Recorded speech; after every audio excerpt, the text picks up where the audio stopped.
Well, welcome back, folks. Cab Rugby TV. We carry on talking about what's happening in the world of Western Province Club Rugby. Of course, even though it's locked down, the clubs have been staying busy, and certainly one of the things we're seeing at the moment is that clubs are making sure that their facilities are ready for next year. Some folks are busy painting, some are laying bricks, some are busy taking thorns out of the grass, whatever it might be. And on the line with me now is Hamilton's Rugby Football Club head coach, who's of course been on the show with us before, but the last time we spoke, Phil Cronje, things were slightly different. Yeah, hi JP. Yeah, a lot different though. I think the last time then me and you had a chat, we thought that we will have the back end of the year, we had some rugby, we'd have some rugby, but I think that is out of the window. So no rugby. And yeah, at this point of time, we're looking forward and building towards next year. Yeah, and at that stage, I think we were chatting, hoping things would come back, and clubs were just trying to make sure the guys stay fit, that they were training in their houses and trying to find a way to train. And now things are different. I believe you guys are already starting to look forward to 2021's preseason. Yeah, we're busy with those things, JP. I think in the beginning, because we all had the hope that rugby will return, but obviously we know that rugby don't return.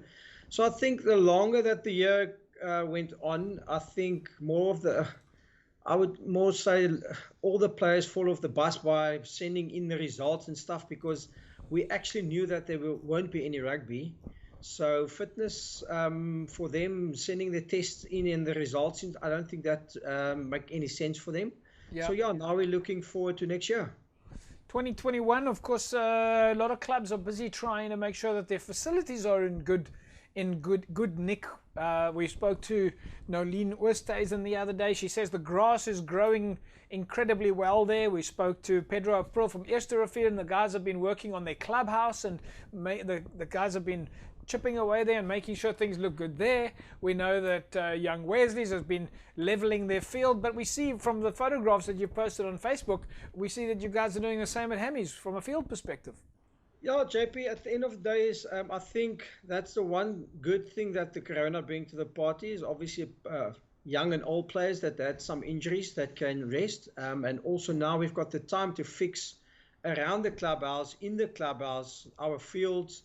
I think it's been some time. So because obviously, as we know, there's a lot of rain down in Cape Town. Yeah. And that also counted in our favor. So that very well organized from club management to fix our fields. As you saw on social media, that we busy working hard on our fields. It was a bit, it wasn't level, so we tried to make it level now. The whole process, obviously the guys that's doing that will have all the inside information about that, but I think we spent a lot of money on that, try to fix our fields. And as you can see, it's looking in good nick at the moment. So I know that you're not the greenskeeper there, but it seems like when it comes to, and in fact, we should probably get the Newlands greenskeeper, Julian, on the show, who can tell us a little bit more about how one gets a field into good shape. But it seems like there you had to take away some of the soil to keep it level, and now I believe you start throwing seeds to make the grass grow again. Yeah, JP, from what I'm understanding, like I said, I'm not the greenkeeper. From what I'm understanding at the moment is they did cut it, and then they had to make holes in it, and then put topsoil on top of it, and then fertilize. I think that's the right word. I'm not 100% sure. And now at this stage, they're putting a new set of, I think it's mist on top of that, and a lot of water. So it looks like at the end of the day, those guys definitely know what they're doing. Yeah. As you saw on the videos, I was at the pitch about a week and a half ago, and it's, like I said, it's looking in good nick. Yeah, I get the feeling maybe your previous sponsor, Blenko, would have been supplying fertilizer there. Yes, somewhere along those lines, but yes, I'm sure those guys, they would be in contact with those guys to do that. I think, like I said, there's a lot of things happening around the club. Our bar is open up from the 1st, I think. So we're drawing, our juniors are as busy practicing at the grounds at the moment. Obviously, they can't do on the main field. But like I said, there's some movement at the club now, and I think that's good for clubs. Get that revenue in for the youngsters to get to the club and make use of the facilities at the bar, especially when it comes to having food and drinks and stuff like that. One of the things, Phil, and I may be catching you a little bit off guard here, but one of the things that a lot of clubs also are busy doing is building their old boy structures, making contact with their past players to keep them engaged. Do you know at Hammies, is that something that the guys are still doing? We know that you've got your guys are very strong with regards to the sort of club activities and people enjoying themselves on match day. Yeah, obviously, JP, a club can't survive without the old boys. Obviously, it starts with the old boys. I know for a fact that behind the scenes, there's a catering happening once a month with the old boys. They made contact with us and say what's happening, what's the way forward. Obviously, from where we started in the preseason, they're happy with what's happening. So now these guys, we will try to draw them back to the club. But we can only do these things when, like I said, on the COVID thing, when let's call it when bars are open and these guys are more than welcome to come to the club. So yeah, these things will happen. But yeah, old boys play a very big role in especially at Hammies. Yeah, we've of course got to see and wait and see what all the regulations are, and hope that the virus itself just keeps getting less and less and less. But I think we're doing quite well from a Western Cape perspective at the moment, as long as everybody keeps following the rules.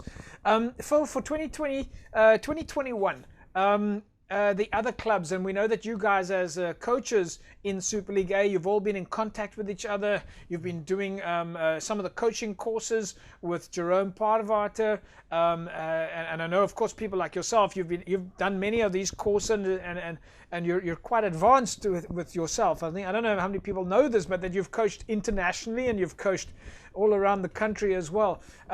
But do you think that we're going to see a new level of coaching in 2021 with all of this, all of the training and online workshops that the guys have been doing with SA Rugby and guys like Jerome Parvater? Jake, I think at the end of the day, is because we had this huge break, I think that allows us, because we're rugby people, we want to prepare ourselves now that we had the time. I think you're going to see a different level of rugby come next season, because we had this time to prepare. We can have these one-on-one with players.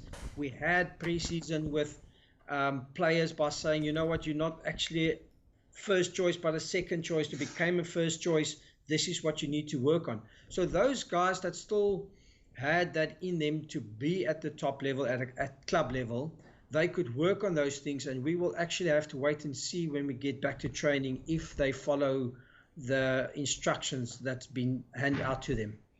Yeah. Phil, we're going to leave it at that. We're looking forward to keep watching you guys and talking about you guys and finding out what's happening behind the scenes. We know that you're not able to do any physical contact training at the moment, and at the moment it's just virtual discussions and meetings and so on. But we look forward to catching up again soon. Thanks for having set time out for us, and we're looking forward to a full season next year. Absolutely, everybody is. We can't wait. It's going to be a great. Like we said, we're now into our pre-season. We've got a lot of time to talk about pre-season training and player profiles and so on. Yeah. Thanks, Phil. Great stuff. John. There we go, folks. Phil Cronje, Hamilton's rugby football head coach. And of course, as with many of the clubs out there, they're staying busy. They're making sure the clubhouse is looking good. They're making sure that they've got their players lined up for next year. They're encouraging registrations, and that's really fantastic. So great stuff there, speaking to Phil Cronje, head coach Hamilton's. Folks, that's a wrap from us this evening. But before we go, it's just a final reminder that if you want to win yourself a case of Score Energy drinks, just send the word SCORE to 33090. And if you want to put yourself in the mix to win your own set of masks, 20 masks, courtesy, as you can see, courtesy of CTC Sports, then just SMS the word CTC to 33090. You might as well save that number permanently on your phone, 33090, because for the score competition, you SMS the word SCORE to 33090, and for the CTC Sports Mask competition, you SMS the word CTC to 33090. Folks, that's a wrap. We'll see you again next week, same time, same place, and certainly we say to you, have a fantastic rugby weekend. Bye-bye.